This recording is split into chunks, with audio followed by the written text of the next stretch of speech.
Sa mundo ng social media sa Pilipinas, mahirap na hindi mo makilala ang pangalang Sian Gaza. Siya yung tao na kapag may malaking hiwalayan sa showbiz o kaya naman ay may kumakalat na sikreto tungkol sa mga sikat na personalidad, asahan mong may post agad siya na tila alam na alam niya ang buong katotohanan. Marami sa atin ang nakakakita sa kanya bilang pambansang marites dahil sa kanyang mga blind items na madalas ay nagkakatotoo naman pagkalipas ng ilang araw. Pero bago siya naging hari ng chismis na may milyon-milyong followers at tila laging nasa ibang bansa para umiwas sa batas, marami siyang pinagdaanang issue na talagang naging mitya ng kanyang unti-unting pagbagsak. Ang tanong ng marami, paano nga ba ang isang simpleng negosyante ay naging bida sa napakaraming reklamo at scam?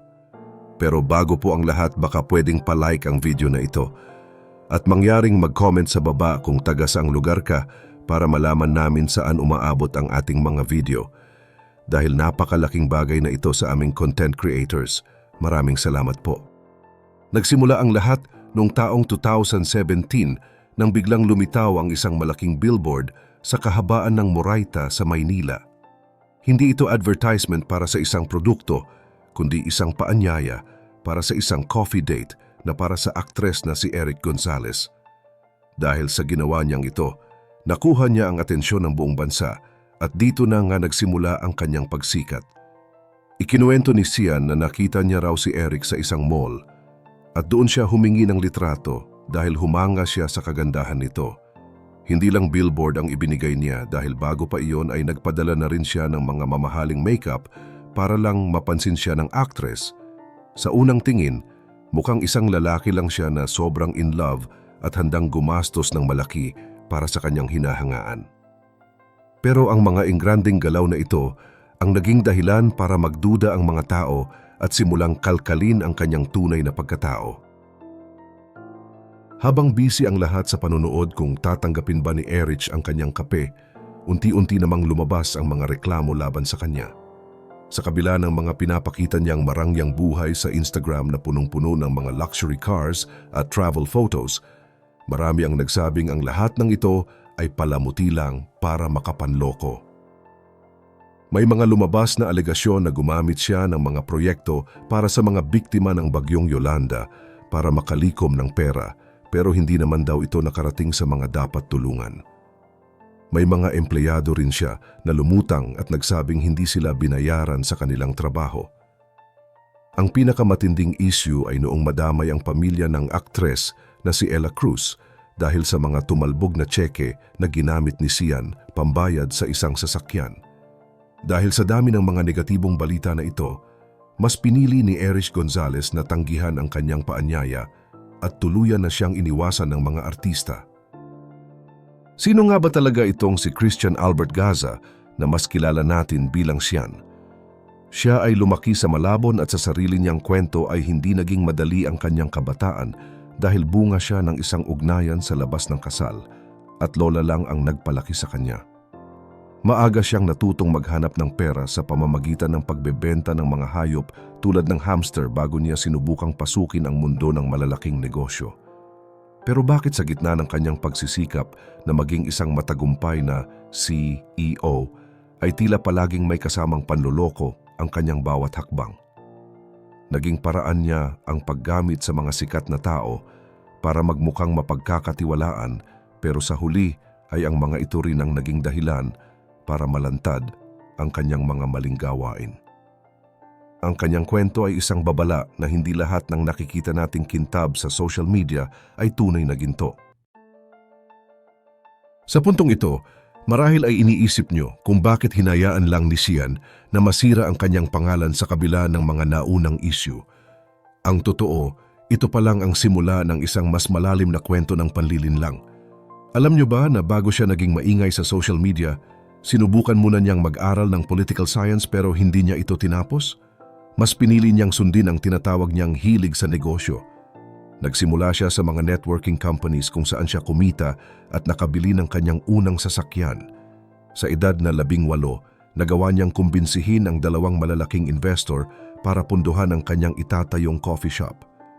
Mukha sana itong magandang simula, pero dito rin pala manggagaling ang pinakamalaking dagok sa kanyang buhay. Noong taong 2018, nabigla ang lahat ng mabalitang nakakulong na si Sian Gaza. Sumuko siya sa mga pulis sa Malabon matapos maglabas ang korte ng warrant of arrest laban sa kanya. Ang dahilan? Isang malaking investment scam na nagkakahalaga ng mahigit 2 milyong piso. Lumabas ang mga biktima niya at ikinuwento kung paano sila nauto ni Sian na maglabas ng pera para sa kanyang negosyo, pero ang ending ay mga tumalbog na tseke lang ang nakuha nila. 19 na bilang ng paglabag sa batas tungkol sa bouncing checks ang isinampa laban sa kanya. Ang nakakapagtaka rito, imbes na mahiya, nagpost pa siya ng litrato niya na nakaposas at nakangiti sa loob ng selda. Inamin niya na siya ay isang scammer at humingi siya ng tulong sa mga followers niya para makalikom ng pampiyansa. Dito na nagtaka ang marami dahil kung tunay siyang mayamang CEO, bakit kailangan pa niyang mamalimos ng pampiyansa sa publiko? Magkakaalam, share ko lang story ko. Dumating ako sa point na isang income lang hindi na sapat para sa pamilya ko.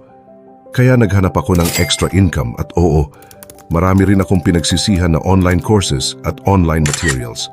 Pero may natutunan ako. Dahil doon, unti-unting guminhawa ang buhay ko. May savings na, may bahay, may sasakyan, at nakakapag-travel abroad. Kaya gusto ko lang i-share ang mga nakatulong sa akin. Inipon at compile ko lahat ng online course at online materials na alam kong makakatulong din sa iyo. Litan ang link sa description at comment section. Matapos makalaya sa loob lang ng isang araw, gumawa na naman siya ng isang kwento na parang eksena sa pelikula.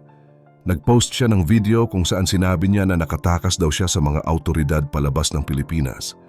Ikinuwento niya na nag-book siya ng 3 magkakaibang flight para malito ang mga pulis at nagtago pa raw siya sa banyo ng eroplano habang may panic attack. Sabi niya, tila milagro na hindi siya nahuli ng immigration officers. Pero ang nakakatawa rito, agad na naglabas ng pahayag ang Bureau of Immigration at sinabing gawa-gawa lang ni Sian ang lahat. Wala raw silang kahit anong record na pinigilan siya o hinabol.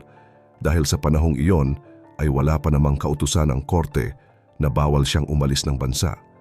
Kumbaga, gumawa lang siya ng kwentong pang-action para lang magmukhang matalino at madulas sa batas, pero sa totoo lang ay normal lang siyang sumakay ng eroplano. Simula noon, hindi na muling nakatapak si Sian sa Pilipinas, pero hindi rin siya tumigil sa paggawa ng ingay mula sa ibang bansa. Noong sumikat ang mga digital currency o crypto, mabilis siyang sumakay sa uso at inilunsad ang tinatawag na Sian Coin. Nangako sila ng malaking kita sa mga sasali, pero mabilis din itong napigilan nang maglabas ng babala ang Securities and Exchange Commission o SEC. Sinabi ng gobyerno na hindi rehistrado at walang permit ang kanyang coins para kumuha ng pera sa publiko. Ang mga babala laban sa Sian Coin ay hindi biro dahil tahasang sinabi ng SEC na isa itong Ponzi scheme. Sa madaling salita, ang perang ibinabayad sa mga unang sumali ay galing lang din sa pera ng mga bagong nauto at hindi mula sa totoong kita ng isang lehitimong negosyo.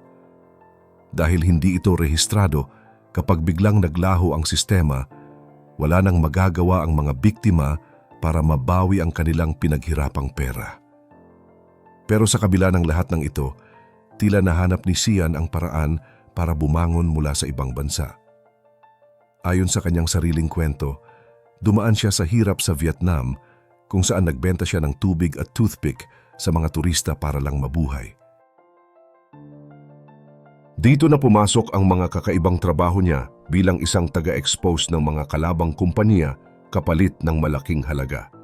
Ginamit niya ang kanyang impluensya sa social media para maging bayarang kritiko kung saan binabayaran siya para siraan o protektahan ang mga negosyo.